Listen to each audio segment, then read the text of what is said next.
Assalamualaikum warahmatullahi wabarakatuh. Hai guys, bertemu lagi dengan saya Faseta Indri Pratiwi. Oke, kali ini kita akan membahas mengenai persiapan pretest PPG dalam jabatan Kemenak tahun 2022. Sebelumnya, silakan subscribe channel ini, like, share, and comment. Nah, dalam pembahasan ini yang kita bahas adalah persiapan pretest PPG dalam jabatan Kemenak tahun 2002 khusus untuk bidang matematika. Oke. Adapun soal-soal tahapan yang akan kita hadapi pada saat pretest adalah ada 4 jenis soalnya. Ada 4 jenis soal pretest PPG-nya. Yaitu pertama, soal minat dan bakat. Ini biasanya sama seperti kita mengerjakan soal TKP pada saat tes CPNS. Isinya mengenai minat dan bakat. Apakah kita cocok untuk menjadi seorang guru atau tidak? Yang kedua adalah soal pedagogik. Nah, pedagogik ini yaitu mengenai soal-soal yang berkaitan dengan kependidikan.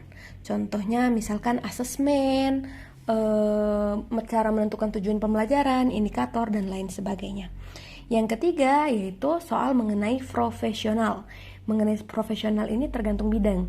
Nah, di sini bidang kita yaitu matematika, maka soal-soal yang keluar adalah tentang soal matematika. Contoh seperti tentang matriks, tentang fungsi komposisi, dan lain sebagainya. Nah, untuk di Kemenak, tingkat MTS dan MA untuk pretestnya itu disamakan, disetarakan. Jadi, bagi yang mengajar MTS itu disiapkan dirinya untuk mempelajari materi-materi SMA. Yang terakhir jenis tesnya yaitu tes potensi akademik atau TPA. Nah, TPA ini terdiri dari 100 soal dalam waktu 60 menit biasanya. Jadi, waktu yang kita butuhkan adalah lebih banyak. Di sini kita akan membahas mengenai beberapa bagian soal-soal bidang profesional matematika. Yaitu pertama adalah mengenai aljabar dan program linear. Materi-materi yang keluar di aljabar dan program linear itu biasanya mengenai persamaan dan pertidaksamaan, tentang bentuk aljabar, tentang persamaan linear, tentang program linear, tentang matriks, vektor, baik di ruang 2 maupun di ruang 3. Kemudian yang kedua tentang kombinarika dan statistika. Nah, kombinatorika ini biasanya tentang kaidah pencecahan, kombinasi, permutasi, teori peluang. Adapun statistika biasanya ukuran pemusatan dan penyebaran, yaitu tentang rata-rata, mean, median, modus, desil, persentil, dan lain-lain mengenai statistika. Nah, materi ini beda dengan materi SMP. Kalau yang di kombinatorika, kombinasi dan permutasi ini biasanya dipelajari di materi SMA. Jadi walaupun kita hanya mengajar tingkat SMP atau MTS, kita juga harus mempelajari yang tingkat SMA seperti yang saya katakan sebelumnya. Yang ketiga materinya mengenai kalkulus.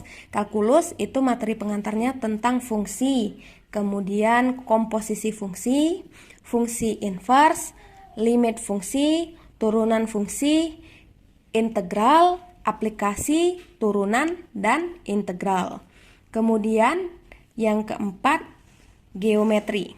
Nah, geometri ini mengenai geometri datar, mengenai luas dan keliling bangun datar seperti persegi, persegi panjang, layang-layang, jajar genjang, belah ketupat.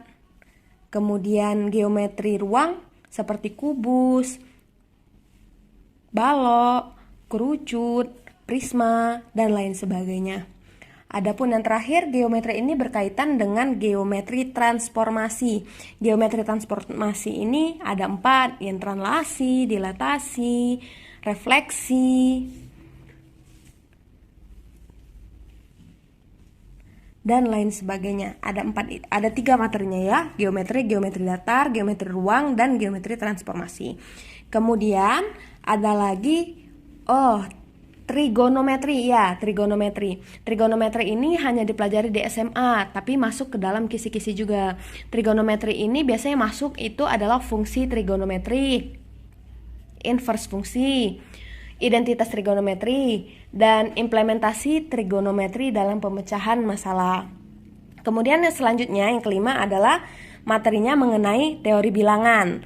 Teori bilangan ini biasanya keterbagian misalkan tentang modulo-modulo seperti itu ya. Keterbagian, modulo, kongruensi modulo yang seperti itu. Kemudian faktor bilangan, kelipatan bilangan, bilangan prima.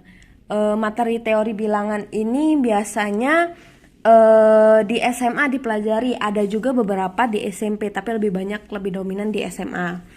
Kemudian mengenai barisan bilangan dan induksi matematika. Ini mengenai barisan dan deret aritmatika, barisan dan deret geometri, barisan deret geometri tahingga, itu biasanya sering masuk. Barisan Fibonacci, dan satu lagi induksi matematika. Biasanya itu yang sering keluar di materi di soal-soal profesional matematika. Kemudian di bagian pedagogik matematika itu biasanya yang keluar yaitu adalah mengenai pengembangan indikator pencapaian kompetensi dasar. Nah, ini biasanya submaterinya tentang materi pengembangan indikator HOTS, seperti menentukan indikator pencapaian kompetensi yang sesuai dengan kompetensi dasar pada level analisis, terus menentukan indikator pencapaian kompetensi sesuai dengan KD pada level penalaran. Terus bisa juga pengembangan indikator tujuan pembelajaran yang mendukung keterampilan matematis, seperti menentukan rumusan tujuan pembelajaran yang menggunakan basis ABCD, yaitu yang audience, behavior, condition, degree, untuk mengembangkan kemampuan berpikir komunikasi matematis. Kemudian yang kedua, materinya pedagogiknya mengenai pengembangan langkah pembelajaran. Pengembangan langkah pembelajaran itu biasanya mengenai langkah pembelajaran inovatif, merancang aktivitas matematika yang memuat pendidikan, penguatan pendidikan karakter. Ada juga yang merancang aktivitas yang mendukung kemampuan kolaboratif, berpikir kritis, terus pembelajaran yang kreatif dan inovatif, yang seperti itu. Kemudian penerapan pendekatan pembelajaran. Nah, biasanya ini penerapan pendekatan pembelajaran konstruktivis, seperti menentukan aktivitas pembelajaran matematika berbasis kontekstual, misalkan menentukan aktivitas pembelajaran matematika berbasis penemuan, atau menentukan umpan balik sesuai dengan kebutuhan siswa dalam aktivitas pembelajaran matematika. Kemudian yang keempat yaitu pemanfaatan ICT dalam pembelajaran. Pemanfaatan ICT dalam pembelajaran itu seperti bagaimana cara menentukan teknologi informasi yang sesuai untuk membantu penanaman konsep matematika, atau bagaimana menentukan teknologi atau ICT yang sesuai dengan pembelajaran yang akan kita ajarkan. Kemudian yang kelima, penerapan teori pembelajaran menurut ahli.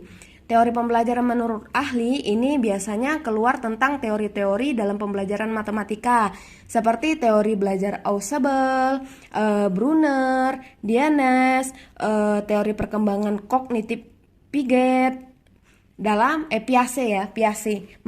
teori perkembangan kognitif Piaget dalam pembelajaran matematika, ya seperti itu. Selanjutnya tentang asesmen dan evaluasi pembelajaran matematika. Nah, evaluasi ini seperti merancang tindak lanjut hasil evaluasi pembelajaran atau tindakan yang harus kita lakukan saat menangani kesalahan siswa dalam menjawab soal, atau memanfaatkan tes untuk menentukan perbaikan pembelajaran.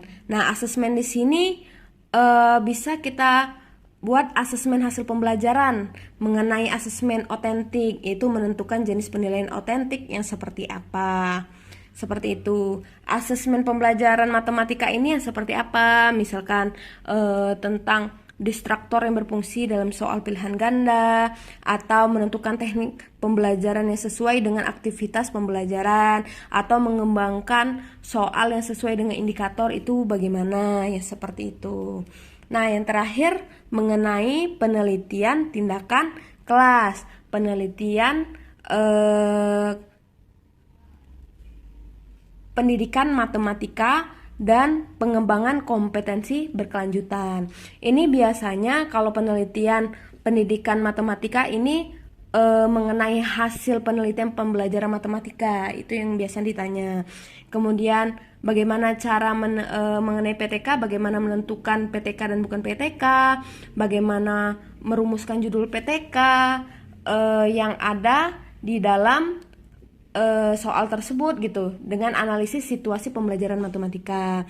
Kemudian misalkan menentukan indikator keberhasilan PTK, menentukan instrumen yang sesuai dengan PTK, menentukan aktivitas yang harus kita lakukan dengan tahapan PTK tersebut, kemudian menentukan kriteria dari siklus PTK, merumuskan rumusan masalah yang sesuai dengan PTK. Itu semua langkah-langkah membuat PTK itu semuanya keluar. Nah, sekian kisi-kisi dari saya mengenai soal-soal profesional matematika dan soal-soal pedagogik matematika. Semoga